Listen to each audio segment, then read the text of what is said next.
Auskuda Dini uya anonzi mito vibes Jimmy Magasi kadenga ne nyika pasi Pamwe chete ne vanu imi tenzi Tenzi weru gare mzandisi ya nirinde Tenzi weru gare mzandisi ya pazorema Tenzi weru gare mzandisi ya pazo magani vamba ineni Tenzi weru gare mzandisi ya nirinde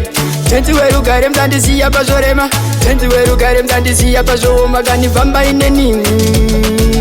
Bose pando vamba ineni Bose pando vata iva ineni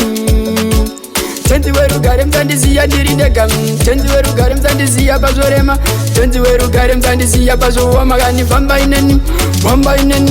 Tenzi weru gare mzandisi ya nirinde Tenzi weru gare mzandisi ya pazorema Tenzi weru gare mzandisi ya pazo magani vamba ineni Tenzi weru gare mzandisi ya nirinde Tenzi weru gare mzandisi ya pazorema Tenzi weru gare mzandisi ya pazo magani vamba ineni Chose chando pata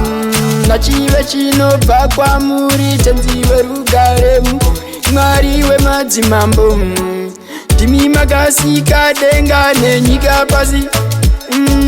Pamwe chete ne vanu imi tenzi Tenzi weru gare mzandisi ya nirinde Tenzi weru gare mzandisi ya pazorema Tenzi weru gare mzandisi ya pazo magani vamba ineni Tenzi weru gare mzandisi ya nirinde Tenzi weru gare mzandisi ya pazorema Tenzi weru gare mzandisi ya pazo magani vamba ineni Bose pando vamba ineni Bose pando vata iva ineni Tenzi weru gare mzandisi ya nirinde gam Tenzi weru gare mzandisi ya pazorema Tenzi weru gare mzandisi ya pazo magani vamba ineni Tenzi weru gare mzandisi ya nirinde Tenzi weru gare mzandisi ya pazorema Tenzi weru gare mzandisi ya pazo magani vamba ineni Tenzi weru gare mzandisi ya nirinde Tenzi weru gare mzandisi ya pazorema Tenzi weru gare mzandisi ya pazo magani vamba ineni